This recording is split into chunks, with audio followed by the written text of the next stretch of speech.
Hello ji, hello ji, hello hello hello.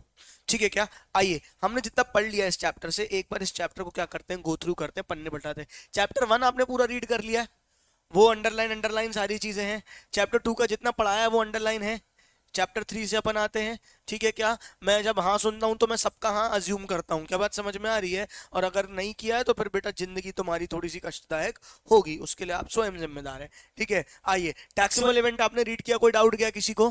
Concept of supply, concept of supply में हमने ये पढ़ा था, पैरामीटर्स ऑफ सप्लाई में क्या होना चाहिए? एबीसी एनालिसिस, याद है क्या? एक्टिविटी होनी चाहिए, फिर क्या होना चाहिए? इन कोर्स और फर्दरेंस ऑफ बिजनेस होना चाहिए, या क्या होना चाहिए? कंसिडरेशन होना चाहिए। तो ने वही बोला, course of furtherance of business होना चाहिए, कंसिडरेशन होना चाहिए, और गुड्स और सर्विसेज होने चाहिए। एक्टिविटी की उन्होंने ये डेफिनेशन दे दी, sale, transfer, barter, exchange, licence, rental, lease, disposal. ठीक है, इतने सारे। हाँ,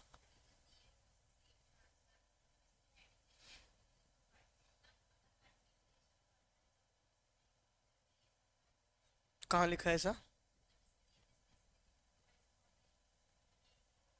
एक सेकंड, कहाँ पढ़ रहे हो बेटा आप? थोड़ा सा। Supply specifically provides for inclusion of following eight, नहीं, ये 8 ट्रांजेक्शन होना जरूरी है। एक्टिविटी अपन ने जो कॉन्सेप्ट पढ़ा उस पर स्टिक करेंगे। मैंने क्या बोला है? एबीसी एनालिसिस, एक्टिविटी के अंदर ये बताया था। तो ये सबसे तो सिर्फ क्या हो रहा है? ए हो रहा है, फिर बी और सी होना जरूरी नहीं, तभी तो सप्लाई मानेगी। अगर सेल किया लेकिन course of furtherance of business, लेकिन अगर प्रैक्टिकल भाषा में बात करो तो क्या कभी भी in course of furtherance of business में नहीं रहता है, तभी तो सेल्स, बिजनेस में तभी तो उसको सेल्स बोलते हैं। लेकिन अगर मान के चलो मैंने अपना मोबाइल बेच दिया, मैंने अपना पर्सनल मोबाइल बेच दिया, तो क्या वो इन कोर्स और फर्दरेंस ऑफ बिजनेस है? नहीं। तो क्या मैं उसमें जीएसटी लगाऊंगा? नहीं। तो sale, transfer, barter, exchange, licence, rental, lease, disposal, ये सब क्या होना चाहिए?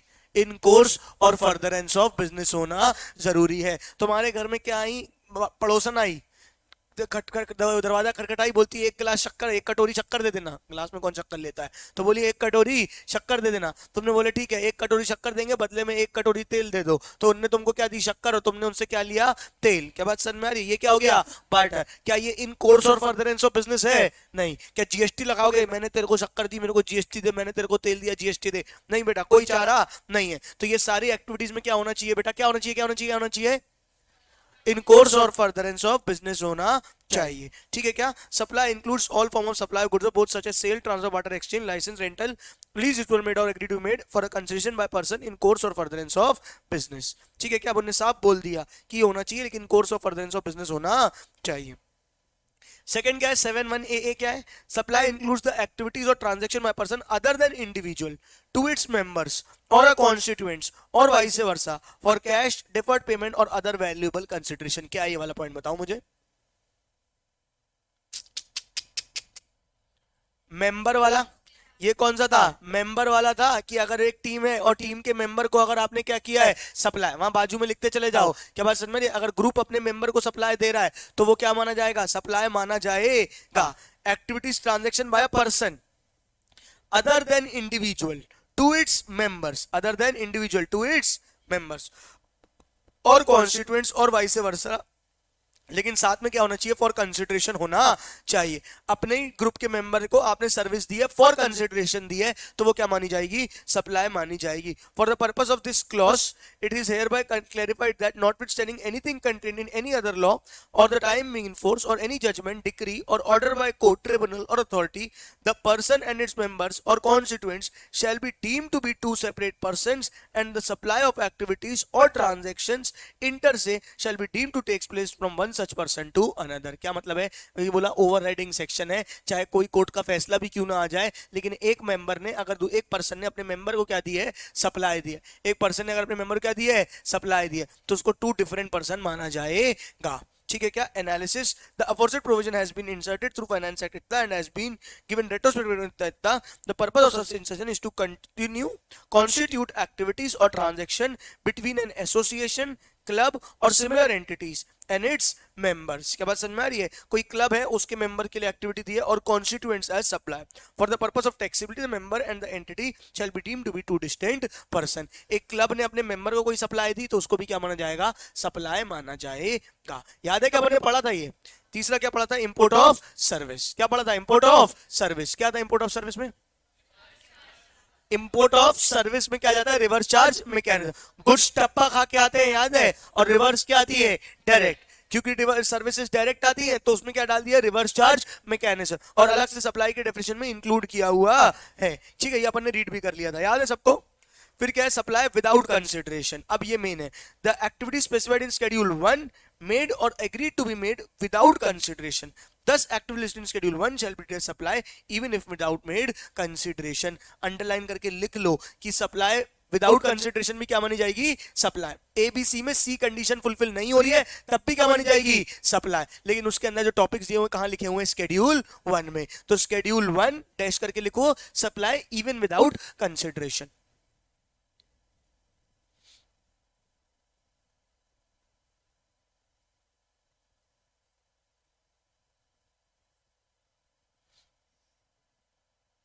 ठीक है, चलो शेड्यूल 1 ने क्या बताया,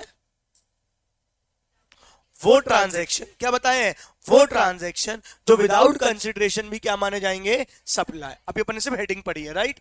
दूसरा, dimming certain activities as either supply of goods or supply of service। क्या बोला, dimming certain activities as supply of goods or supply of service। ये अपन याद है कंडीशन चल रहे थे, पहली कंडीशन क्या पड़ी, गुड्स है या services.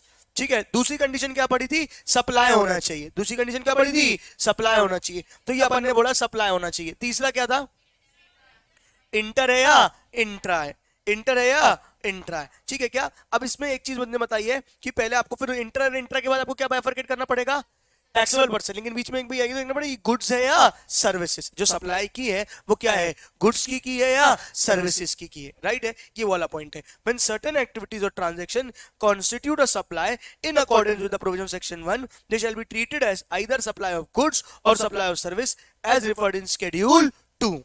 This provision inserted in place with the Central Goods GST Act.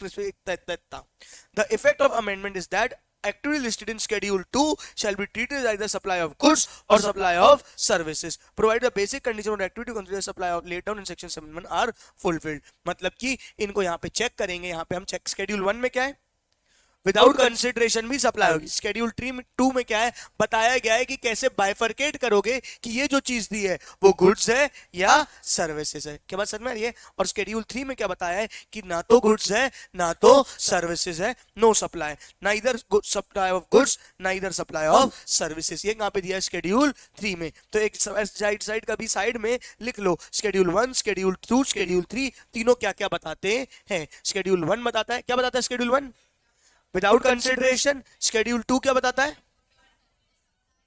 Goods है या सर्विसेज है। और शेड्यूल 3 क्या बताता है, neither goods of neither supply of goods neither supply of services.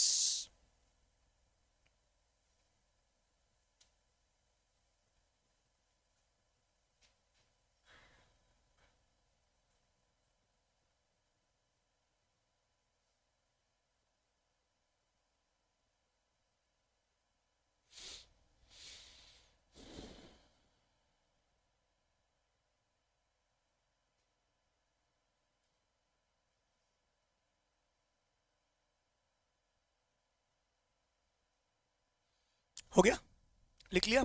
अब एक बार ये देखो, इशू ऑफ नोटिफिकेशन में क्या देखा है, यहां पे लिखा हुआ है गवर्नमेंट कभी भी नोटिफाई करके बता सकती है कि इस चीज को तो क्या मानना, सप्लाई ऑफ गुड्स ही मानना। तो बोलोगे नहीं नहीं ये तो हमको सर्विस लग रहा है, बोले तुमको जो लग रहा है हमने बोल दिया क्या मानना, सप्लाई ऑफ गुड्स मानना। या बोल दिया इसको क्या मानना, सप्लाई ऑफ सर्विस मानना। बोले नहीं नहीं हमको तो गुड्स लग रहा है, बोले तुमको जो लग रहा है तो लग रहा है। मतलब गवर्नमेंट क्या करा सकती है बच्चों, नोटिफाई करा सकती है। क्या, subject to the provisions of subsection 1 and subsection 2 the government may on the recommendation of the council specify by notification the transactions are not to be treated as supply of goods and not as supply of service, या supply of service and not as supply of goods, कि इनको तो goods ही मानेंगे और इनको तो service ही मानेंगे। ऐसा सरकार ने अलग अलग बता रखा है। हाँ या ना फटाफट बोलो। ये अभी अपन पढ़ेंगे जो डब्बा लिखा हुआ है, बाद में आएंगे अपन इसमें। अब देखो पहले आ गया तुमको शेड्यूल 1, क्या आ गया, शेड्यूल 1। व्हाट इज शेड्यूल 1,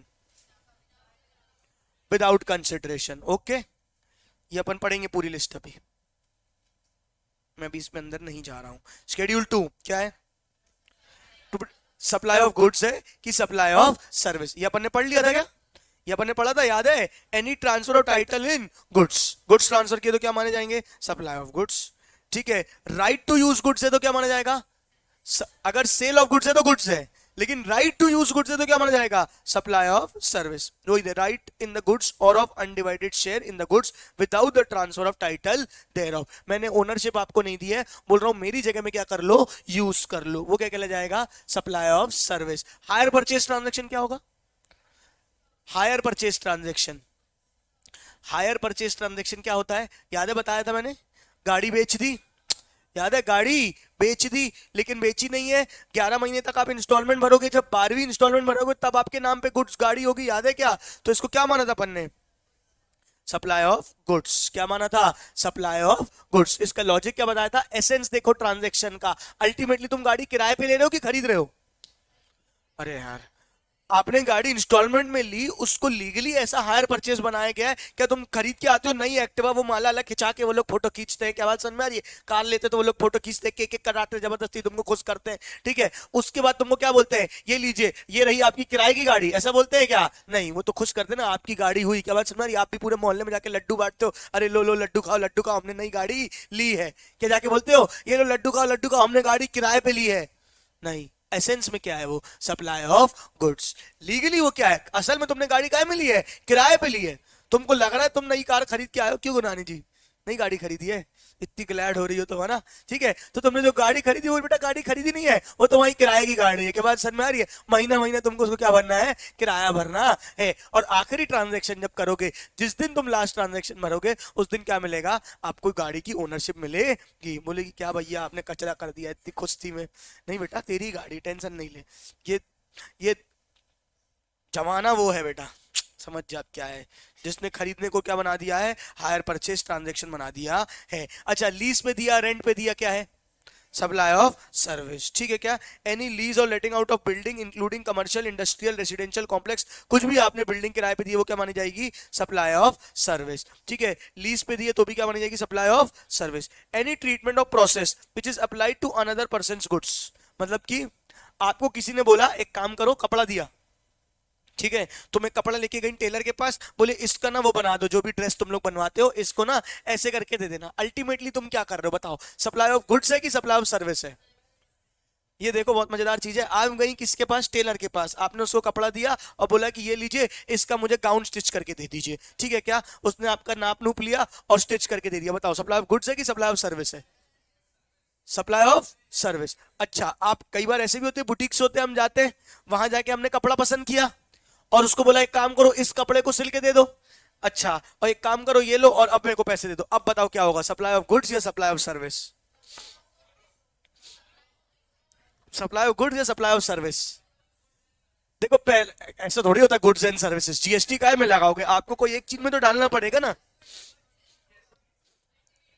अपन ने जो लास्ट क्लास में क्या, कंपोजिट सप्लाई, नेचुरली बंडल, ठीक है। अब लेकिन नेचुरली बंडल में प्रिंसिपल सप्लाई क्या है? स्टिचिंग है कि क्लोथिंग है? ठीक है क्या? वो डिपेंड करेगा अभी अपन पढ़ेंगे इस पे पूरा। अगर आप कपड़ा लेके गए तब तो 100% क्या है? Supply of service. क्या बोला है? Any treatment of process which is applied to another person goods. आपने गुड्स दिए कि ये लो मेरा कपड़ा और इसको सिल के दे दो, ये क्या है बेटा? Supply of service. आपने अपने जूते दिए कि भैया पॉलिश करके दे दो, क्या बात समझ में आ रही है? आपने अपने कपड़े दिए लॉन्ड्री करके दे दो, ये सब क्या है बेटा? Supply of service. क्या है? Supply of service. क्या बात समझ में आ रही है? लेकिन जहां पे बंडल में अपन आके अलग से पढ़ेंगे, ठीक है, वो आएगा। यहां तक क्लियर है? ट्रांसफर और disposal of business assets whether और नॉट फॉर अ कंसिडरेशन, मतलब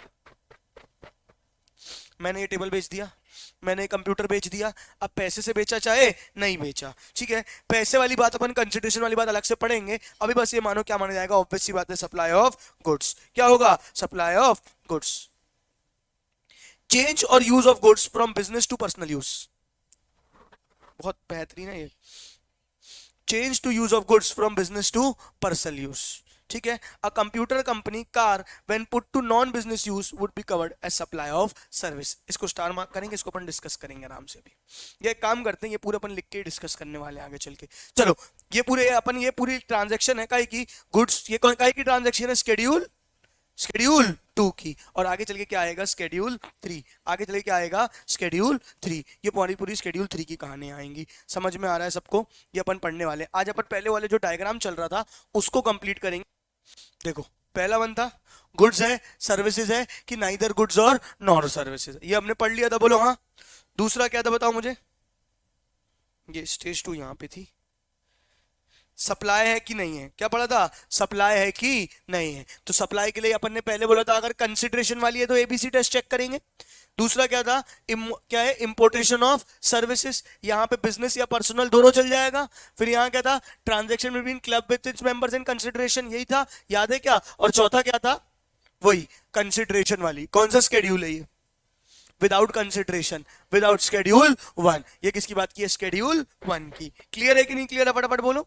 फिर क्या बोला, some clarification upon supply of goods और सप्लाई ऑफ सर्विस, ये हमने कुछ कुछ चीजें डिस्कस की थी, बाकी पूरी अपन चैप्टर में आके डिटेल में करने वाले हैं। क्लियर है क्या, क्या है, मूवेबल प्रॉपर्टी, इमूवेबल प्रॉपर्टी, इनको क्या मानेंगे गुड्स और इनको क्या मानेंगे सर्विसेज, एक एक करके हमने सबको डिस्कस कर चुका था, याद है। ठीक है, फिर क्या है, पार्ट 3, नो सप्लाई, क्या थी, नो सप्लाई। इनमें तो क्या है बेटा, ब्रह्मा जी भी आके बोले कि सप्लाई है तो हम नहीं मानेंगे, इनको सप्लाई नहीं माना गया है। ये सप्लाई ही नहीं है तो कौन जीएसटी और कौन सी जीएसटी और कौन टैक्सेबल और कौन नॉन टैक्सेबल, ये सब क्या है, सप्लाई ही नहीं है। याद है अपन ने पहला मतलब गुड्स और सर्विसेज, दूसरा क्या माना था, सप्लाई, ये सारे ट्रांजेक्शन्स थे, याद है सबको। चलो नेक्स्ट आगे बढ़ते हैं। बंडल सप्लाई अपन ने यहां तक पढ़ लिया था, फिर हमने पढ़ा था इंट्रा या इंटर, ये भी पढ़ लिया था। बीच में क्या आएगी, बाउंड्री, बीच में क्या आएगी, बाउंड्री, यहां से वहां गए गुड्स, ठीक है, बीच में बाउंड्री क्रॉस करी तो वो क्या बन जाएंगे, इंटर, वो क्या बन जाएंगे, इंटर। अच्छा बाउंड्री का की करेंगे, स्टेट की, यूटी की, स्टेट एंड यूटी की, कंट्रीज की, एसईजेड की, किसी की भी बाउंड्री क्रॉस करी वो क्या माना जाएगा, इंटर मान लिया जाएगा। और अगर बाउंड्री क्रॉस नहीं किया, विद इन बाउंड्री घूमता रहा तो क्या कहलाएगा, इंट्रा, क्या कहलाएगा, इंट्रा। हाँ या ना बोलो।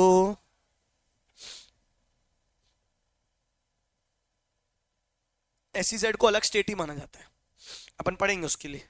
अब आते हैं मेन चीज हमको पढ़ानी है, ये सब सप्लाई कब, जीएसटी की बारी कब आएगी, जब ये सब कहानी किसने की होगी, किसी टैक्सेबल पर्सन, अरे किसने की होगी, टैक्सेबल पर्सन ने। अगर नॉन टैक्सेबल पर्सन, क्या क्या क्या, अगर नॉन टैक्सेबल पर्सन, ये सब की सप्लाई, पहले गुड्स था, हाँ, सप्लाई था, हाँ, सप्लाई ऑफ गुड्स और सर्विसेज बाइफरकेट कर लिया, हाँ कर लिया। इंट्रा था कि इंटर था, इंट्रा था, बाइफरकेट कर लिया। पर बेचने वाला क्या है, बेचने वाला क्या है, नॉन टैक्सेबल है, तो जीएसटी की कहानी नहीं आई। मैं बोल रहा हूं बेटा सबसे प्रैक्टिकल सब्जेक्ट है, इसको प्रैक्टिकली रिवर्ल्ड से, रियल वर्ल्ड से रिलेट करके चलोगे तुम्हें कभी समस्या नहीं आएगी। तुम बताओ, तुम डेली ट्रांजैक्शन इनकर करते हो, तुम्हारे घर में दूध वाला आता है, तुमको बिल देता है, क्या उसमें जीएसटी लगाता है, नहीं।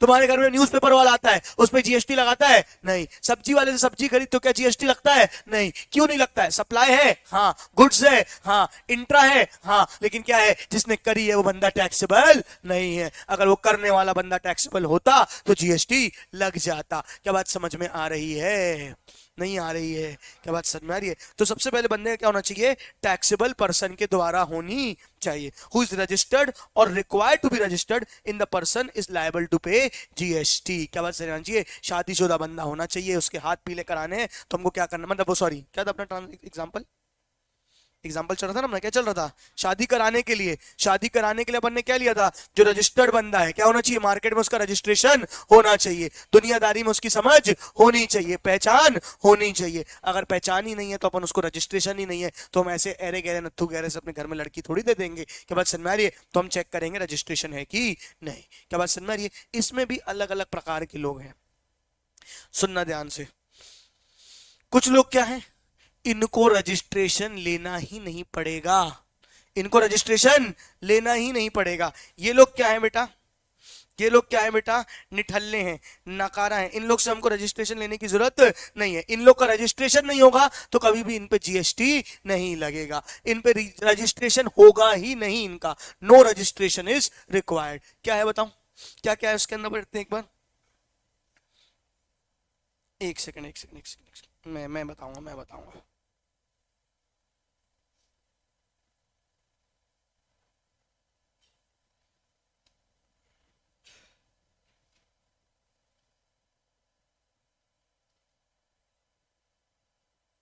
आइए आइए आइए, पहली कहानी क्या है, नो रजिस्ट्रेशन। पहली कहानी क्या है, नो रजिस्ट्रेशन। अगर आप जो गुड्स सप्लाई करते हैं वो एग्जेम्प्टेड गुड्स हैं, कौन से गुड्स हैं, एग्जेम्प्टेड गुड्स है मतलब जिन पे जीएसटी लगेगा ही नहीं, सरकार ने छूट दे रखी है। तो जब मैं सारे गुड्स क्या बेच रहा हूं, एग्जेम्प्टेड बेच रहा हूं, तो क्या कुछ कभी मुझे जीएसटी का रजिस्ट्रेशन लेने की जरूरत पड़ेगी? नहीं। अरे तुम काम ही ऐसे कर रहे हो जो बताने के लायक नहीं है, तो उनको रजिस्ट्रेशन की आवश्यकता नहीं है। क्या बात समझ में आ रही है? आपने ऐसे कुकर्म किए हैं कि आपको अब बताने लायक नहीं बचे हो आप, तो उनका रजिस्ट्रेशन मत लेना। तो अगर आपके गुड्स क्या है, एग्जेम्प्टेड, अगर आपको क्या किया बेटा तूने ऐसा, ठीक है, अगर आपके गुड्स क्या है, एग्जेम्प्टेड, क्या है, क्या है, एग्जेम्प्टेड, तो वो क्या कहलाते हैं बेटा, एग्जेम्प्टेड गुड्स जो है वो क्या कहलाते हैं बेटा, आपको रजिस्ट्रेशन लेने की आवश्यकता नहीं है। तो हम क्या पढ़ रहे हैं, कब कब आपको रजिस्ट्रेशन नहीं लेना पड़ेगा। स्क्रीन नहीं आ रही है, आ जाएगी जिंदगी में 2 मिनट दो, ठीक है। क्या पहला क्या है, आप एग्जेम्प्टेड गुड्स बेचते हो। क्या बेचते हो, एग्जेम्प्टेड गुड्स। अगर आपका काम का है एग्जेम्प्टेड गुड्स का, ठीक है क्या, या एग्जेम्प्टेड गुड्स, क्या एग्जेम्प्टेड गुड्स नहीं बोलते हैं कभी भी, एग्जेम्प्टेड सप्लाई, क्योंकि इसमें गुड्स और सर्विसेज दोनों आ जाएगा, ठीक है क्या। तो आपकी कौन सी सप्लाई है, अगर एग्जेम्प्टेड सप्लाई है तो आपको जीएसटी के लिए परेशान, आपको रजिस्ट्रेशन के लिए परेशान होने की जरूरत नहीं है, ठीक है क्या। अच्छा, अगर आप क्या हो बेटा, किसान हो, क्या हो, किसान हो। अब तुम बताओ बेटा, एक बेचारा किसान सुबह से उठ के क्या कर रहा है, खेती कर रहा है, क्या बात समझ में आ रही है, वो क्या कर रहा है, अपने खेत को सींच रहा है, ये कर रहा है, और सुबह सुबह कड़ी धूप में या दोपहर को कड़ी धूप में या भरी ठंड में क्या हो जाए, जीएसटी ऑफिसर आ जाए, बोले ला जीएसटी दे, बताओ क्या होगा बेटा, क्या होगा, क्या जीएसटी मिलेगा बेटा, फावड़ा वड़ा मार देगा किसान की। बात समझ में आ रही है, उस गुस्सा नहीं दिलाना उसको, ठीक है क्या। तो बेचारा किसान मेहनती है, मेहनत कर रहा है, उस पर जीएसटी देने की जरूरत नहीं है। क्या बात समझ में आ रही है। तो अगर आप किसान हो, लेकिन हाँ आप इंडिविजुअल किसान हो, other than corporates, other than corporates मतलब अगर मान के चलो बेटा, आज नहीं तो कल ऐसा देखना हो सकता है, होगा कि अडानी अंबानी क्या कर लें, अपनी एक कंपनी खोलें जिसमें किसानों से क्या करें, उनसे उनकी जमीन खरीद लें और उन्हीं से किसानी करवाएं। क्या बात समझ में आ रही है। तो यहां पे क्या बोलेंगे कि भैया हम तो किसानी कर रहे हैं। अगर आप कॉर्पोरेट बना के कर रहे हो, आपकी कंपनी है, क्योंकि क्या होता है, ये होता है ना, सुना है सिकमी में जमीन देते हैं, सुना है सिकमी में देते हैं जमीन, क्या होता है सिकमी में जमीन देना, बताओ। अरे मैं बहुत करोड़पति आदमी, बस बहुत बीघा जमीनें हैं, ठीक है क्या, लेकिन मैं रहता यहाँ शहर में हूँ, मेरे पास टाइम नहीं है काम करने का, तो मैं क्या करता हूँ, किसी एक किसान को पकड़ता हूँ, बोलता हूँ ये ले भाई तू एक काम कर, तू क्या करेगा, किसानी करेगा, उसमें फसल लगा लेगा, जो भी निकलेगी वो तू क्या करेगा, बेचेगा, या मेरे को दे देगा, मैं बेचूंगा, या तो तू बेच के उसका एक पैसा मेरे को दे देगा। जमींदारी सिस्टम जो पहले चलता था, है ना, अब उसको सिकमी का रूप ले लिया उसने। क्या बात समझ में आ रही है। तो जो सिकमी में चीजें मिलती हैं, क्या बात समझ में आ रही है। अगर अडानी अंबानी कॉर्पोरेट्स क्या क्या क्या, अगर कॉर्पोरेट्स कल को एग्रीकल्चर में उधर जाए तो क्या हमको जीएसटी में छूट देंगे, नहीं। कोई बेचारा किसान है, कोई पर्टिकुलर इंडिविजुअल किसान है, तो क्या उसको जीएसटी में छूट देंगे, हाँ। तो यहां बोल दिया भैया तुम लोग किसान इंसान लोग, हमारे देश को चलाने वाले लोग हो, रिस्पेक्टफुल लोग हो, हमको तुम्हारा रजिस्ट्रेशन कराने की जरूरत नहीं है। तुम बिल्कुल परेशान मत हो जीवन में, मेरे को परेशान क्यों कर रहे हो, फाइल क्यों नहीं आ रही। चलो ठीक है, कोई बात नहीं, ठीक है क्या। हमको क्या करना चाहिए बेटा, अगर हम किसान हैं, आप किसान हो अदर देन कॉर्पोरेट हो, तो आपको क्या करने की जरूरत नहीं है, रजिस्ट्रेशन लेने की जरूरत नहीं है। क्या बात समझ में आ रही है। हम पढ़ क्या रहे हैं, हम पढ़ क्या रहे हैं, कब कब पहली बात तो जो सप्लाई मिलेगी किसको मिलेगी, रजिस्टर्ड पर्सन को मिलेगी, किसको मिलेगी, रजिस्टर्ड पर्सन को। तो जो रजिस्टर्ड पर्सन को मिलेगी, ठीक है, तो रजिस्टर्ड पर्सन को मिलेगी तो कहां पे आएगी, इसमें। तीसरा क्या है तुम्हारा, आप ऐसी सप्लाई करते हो जिसमें क्या आता है बेटा, आरसीएम आता है। क्या आता है, आरसीएम। आरसीएम बोले तो क्या आता है, रिवर्स चार्ज मैकेनिज्म। क्या आता है, reverse charge mechanism. Reverse charge mechanism मतलब मैंने गुड्स बेचा और टैक्स कौन पे करेगा, रेसिपिएंट। कौन पे करेगा, नॉर्मली सप्लायर पे करता है, वो करता है, तुम मेरे को दे तो मैं सरकार को जमा कर जाता हूं। यहां पे उल्टा खेल किसका है, आरसीएम का है, यानी टैक्स कौन भरने वाला है, रेसिपेंट। तो क्या मेरे को रजिस्ट्रेशन लेने की जरूरत है, नहीं। ऐसे केस में मुझे रजिस्ट्रेशन लेने की जरूरत नहीं है। तो ये क्या केस है बेटा, ठीक है, तो ये है वो कहानियां जहां पे आपको रजिस्ट्रेशन लेने की जरूरत नहीं पड़ेगी। Agriculture exclusively engaged in agriculture. दूसरा क्या है, person making exclusively exempted supply. और दूसरा क्या है, other person has been notified, example supplier by RCM. और भी किसी को नोटिफाई किया जा सकता है, अभी आरसीएम वालों को नोटिफाई किया हुआ है। अभी हम रजिस्ट्रेशन चैप्टर पढ़ रहे हैं क्या? नहीं, अलग से चैप्टर आएगा, अभी हम पूरी साइकिल पढ़ रहे हैं, फिर एक एक करके एक एक की डिटेलिंग करने वाले हैं। सप्लाई की अलग से डिटेलिंग होगी, रजिस्ट्रेशन की अलग से डिटेलिंग होगी, लंबी कहानी चलेगी। क्या बात समझ में आ रही है? अभी हम सिर्फ ओवरव्यू देख रहे हैं, हाँ या ना, फटाफट बोलो। दूसरा क्या है, ये वो लोग हैं जिनको मैंडेटरी रजिस्ट्रेशन लेना पड़ेगा। क्या है मैंडेटरी? मतलब कंपलसरी, लेना ही लेना पड़ेगा, वरना हम छोड़ेंगे नहीं। मतलब कि इनको बिना रजिस्ट्रेशन के काम नहीं चलेगा। पहला क्या है, इंटरस्टेट सप्लाई ऑफ गुड्स। क्या है? Interstate supply of goods. तुम क्या, अच्छा नॉर्मली क्या होता है, रजिस्ट्रेशन के लिए लिमिट होती है। क्या होती है लिमिट? 10 20 40 लाख की लिमिट होती है अलग अलग कंडीशन के लिए, कि इतने लाख के टर्नओवर के बाद आपको क्या लेना है, रजिस्ट्रेशन लेना है।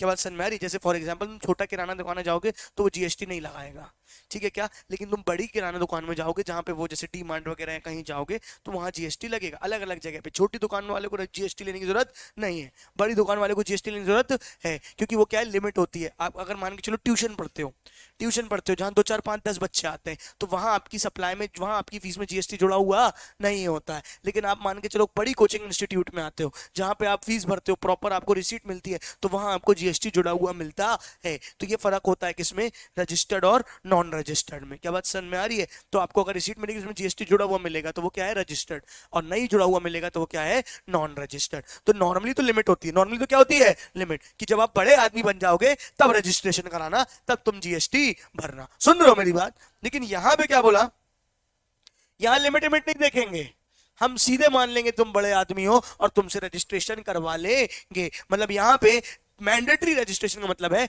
कि no limit is to be check. क्या है? No limit is to be check. 10 20 50 lakh की लिमिट को चेक नहीं किया जाएगा और सीधे सीधे क्या किया जाएगा, जीएसटी लगाया जाएगा, या आपको जीएसटी का रजिस्ट्रेशन लेना पड़ेगा। मजेदार चीज है, सुनते हैं। पहली चीज क्या है, interstate supply of goods. Goods बोला, सर्विस नहीं बोला, ठीक है क्या? Interstate supply of goods. तुम बोल रहे हो सब हम तो छोटे आदमी हैं, हम तो गरीब आदमी हैं, हमारी छोटी सी दुकान है, हम तो यही माल बेचते हैं, हमारा 10 लाख का टर्नओवर भी नहीं है, हमको रजिस्ट्रेशन नहीं लेना। हमने कहा कोई बात नहीं, गवर्नमेंट ने बोला कोई बात नहीं मत लो। और तुम होशियार बन के एक स्टेट से दूसरे स्टेट माल बेच रहे हो, तुम यहां से दिल्ली माल बेच रहे हो, तुम यहां से बेंगलोर माल बेच रहे हो, तुम यहां से पंजाब माल बेच रहे हो, तुम यहां से अलग अलग स्टेटों में माल बेच रहे हो, हम छोड़ेंगे नहीं, तुमको जीएसटी लेना पड़ेगा। जहां तुमने इंटरस्टेट सप्लाई ऑफ गुड्स करी, क्या करी, तब ना आंख देखेंगे, ना नाक, ना कंडीशन, ना लिमिट, सीधे बोलेंगे क्या करो, रजिस्ट्रेशन लो। क्या करो, रजिस्ट्रेशन लो, और रजिस्ट्रेशन तुमको लेना पड़ेगा। और तो फिर उसके बाद, अच्छा मजे की बात क्या है, मैंने इंटरस्टेट करी, मुझे रजिस्ट्रेशन लेना पड़ गया। अब मैंने एक बार इंटरस्टेट करी, मैंने रजिस्ट्रेशन लिया, अब मैं इंटरस्टेट ही बेच रहा हूं सबको, तो क्या सब में जीएसटी लगाना पड़ेगा?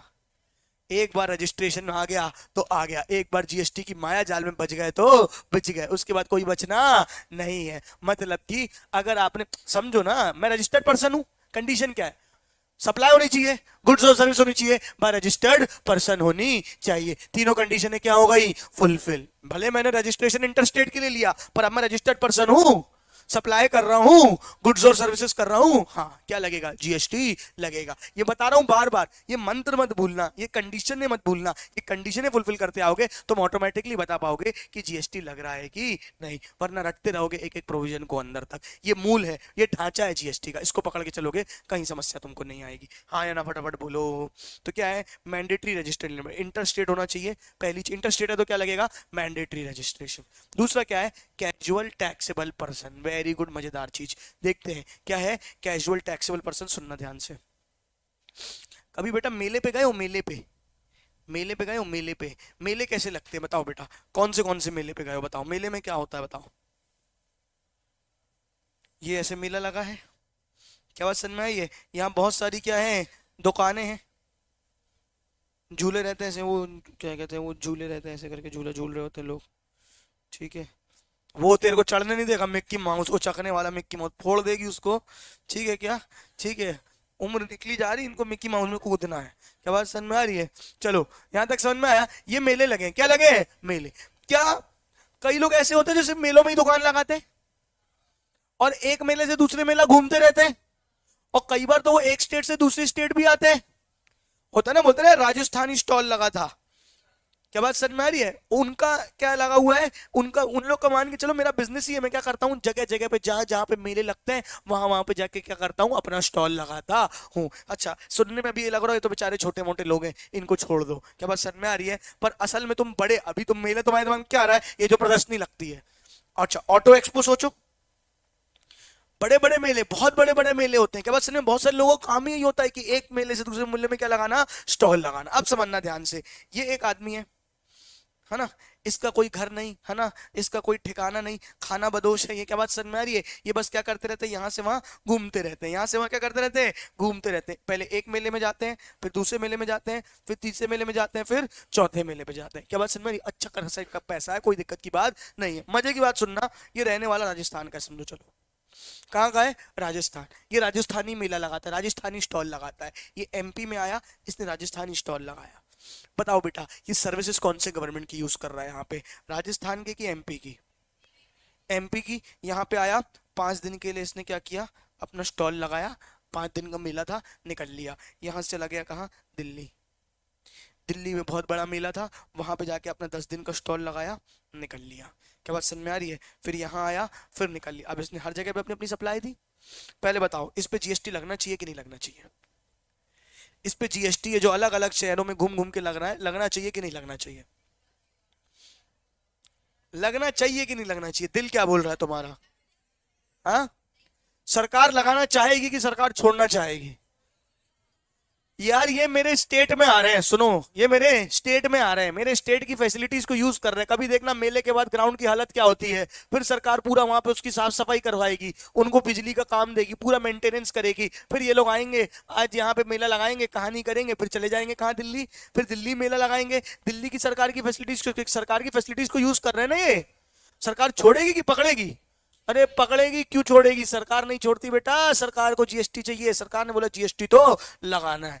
ये लोग होशियार, इनने बोले बताओ लगाओ, कैसे लगाओगे? हम बताते हैं, तुम लगा ही नहीं पाओगे हम पे जीएसटी। उनने कुछ सवाल खड़े किए सरकार के सामने, बोले क्या सवाल? पहली चीज बताओ, हम रजिस्टर्ड पर्सन कहाँ के, हम कहाँ के रजिस्टर्ड पर्सन है, हम कहाँ रजिस्ट्रेशन ले? राजस्थान में तो हमारा बिजनेस ही नहीं है। क्या इनकी कोई दुकान है, क्या इनका कोई ऑफिस है, कुछ है इनका? नहीं, बोले हमारा राजस्थान में बिजनेस ही नहीं, हम रजिस्टर्ड पर्सन ही नहीं। चलो आप बोल रहे हो रजिस्टर्ड ले, कहाँ पे ले? मध्य प्रदेश में लें, 5 दिन के अंदर भाग जाएंगे, मध्य प्रदेश से कहाँ पहुंचेंगे, दिल्ली में। फिर दिल्ली में 5 दिन में भाग जाएंगे, 10 दिन में। फिर पंजाब में, कहाँ कहाँ? अच्छा, हम जहाँ जाएंगे रजिस्ट्रेशन कैसे लेंगे? तो पहली चीज क्या है, हमको रजिस्ट्रेशन कहाँ लेने बोलोगे तुम लगा ही नहीं सकते हम पे टैक्स, सरकार ने। अच्छा, दूसरी चीज, नॉर्मली क्या होता है, जिस दिन मैंने पहली सप्लाई करी, ट्रांजेक्शन किया सप्लाई का, या मेरी लिमिट खत्म हुई 10 लाख 20 लाख की, उसके बाद मुझे 30 दिन का समय मिलता है, काई के लिए, रजिस्ट्रेशन के लिए। ऐसा थोड़ी होता है, 10 लाख की लिमिट है, 10 लाख की सप्लाई, 20 लाख की लिमिट है, 20 लाख की सप्लाई वाले तक जीएसटी नहीं लगेगा। जिस दिन 20 लाख की सप्लाई हुई, अब मैं जीएसटी के लिए लायबल हुआ हूं, मुझे 30 दिन का सरकार क्या देती है, टाइम देती है। मुझे 30 दिन का सरकार क्या देती है, टाइम देती है, कि 30 दिन के अंदर तुम्हें क्या लगाना पड़ेगा, जीएसटी रजिस्ट्रेशन कराना पड़ेगा। ओके, बोला ठीक है, हम पे लगा दो, हम ले लेंगे रजिस्ट्रेशन 30 दिन के अंदर। साले एमपी में आए, 5 दिन में एमपी से क्या हो गए, रफू चक्कर, 30 दिन हो ही नहीं, सरकार ढूंढ ही रही इनको कि है कहाँ। फिर ये कहाँ पहुंच गए, दिल्ली। अब दिल्ली ने बोला कि अब दिल्ली में बोला रजिस्ट्रेशन करो, बोले हाँ ठीक है, हम रजिस्ट्रेशन कराते हैं, आज हमारा पहला ट्रांजेक्शन हुआ है, 30 दिन के अंदर करा लेंगे। फिर 10 दिन में दिल्ली से गोल, फिर पंजाब। फिर ये साले लो चूना लगा रहे सरकार को। सरकार बोली तू हमको चूना लगाएगा, साले हम तेरे को चूना लगाएंगे। देख सरकार ने क्या कंडीशन रखी, प्री रजिस्ट्रेशन इन लोग के लिए। अपना झोला झमेला जब यहाँ पे सेट करोगे ना, इनको बाकी कंडीशन क्या है, ट्रांजेक्शन प्लस 30 डेज की लिमिट है। इनको पता क्या लिमिट है, ट्रांजेक्शन -5 डेज। बोला साला 5 दिन पहले तुम क्या कराओगे, रजिस्ट्रेशन कराओगे। एस्टिमेटेड बेसिस में टैक्स वगैरह जो भी हम पढ़ेंगे अलग से, भरोगे टैक्स। क्या बात समझ में आ रही है? जितनी तुमको लगता है सेल होगी उसमें पहले से टैक्स सरकार को यहाँ पे भर दोगे, नहीं तो हम पकड़ेंगे कहाँ? तुम 5 दिन में रजिस्टर भी करा लिया, 5 दिन बाद तुम कहाँ पकड़ेंगे तुमको? एस्टिमेटेड बेसिस में पहले क्या भरोगे, हमको टैक्स भरोगे, उसके बाद तुम्हारा ये जो भी चबूतरा मेला जो भी लगना है वो लगेगा। क्या बात समझ में आ रही है? एक सेकंड, उसके बाद एस्टिमेटेड बेसिस में अगर टैक्स का ज्यादा हो रहा है या कम हो रहा है, आखिरी में फाइनल भर के तुम जाओगे। क्या बात समझ में आ रही है? और फिर तुम दूसरी जगह में जाओगे, वहां पे अपना फिर से क्या करोगे, अर्ली रजिस्ट्रेशन लोगे। क्या बात समझ में आ रही है? क्योंकि यहाँ पे गवर्नमेंट की कौन सी गवर्नमेंट को टैक्स चाहिए, एमपी को, फिर वहां दिल्ली में लगाना तो किसको चाहिए, दिल्ली को, यूपी में चाहिए तो किसको चाहिए, यूपी को। हमारे स्टेट से कमाना है तो थोड़ी तो तुमको थोड़ी बेटा दक्षिणा दे के ही जानी पड़ेगी, ऐसे तो हम जाने नहीं देंगे। क्या आपको समझ में आया? अब सारे 28 स्टेट में एक बार तो जाएंगे नहीं। यहाँ 5 डेज के पहले रजिस्ट्रेशन लो, 10 दिन मेला लगाओ, जाओ। अब अगली बार जहां मेला लगेगा, जहां रजिस्ट्रेशन, वहां रजिस्ट्रेशन लगेगा, तुमको करना पड़ेगा, तुमको इतना तो करना पड़ेगा। ठीक है क्या? ये क्या होता है, कैजुअल टैक्सेबल पर्सन। क्या होता है, कैजुअल टैक्सेबल पर्सन इनको बोला जाता है। अलग से अपन इसके बारे में भी और पूरी डिटेल पढ़ने वाले हैं। हाँ या ना, फटाफट बोलो। अच्छा, ये मेले वाले राजस्थानी थे, क्या थे, राजस्थानी। तो ये क्या थे, कैजुअल टैक्सेबल पर्सन। क्या बात समझ में आ रही है? अगर ये लोग रशियन होते तो,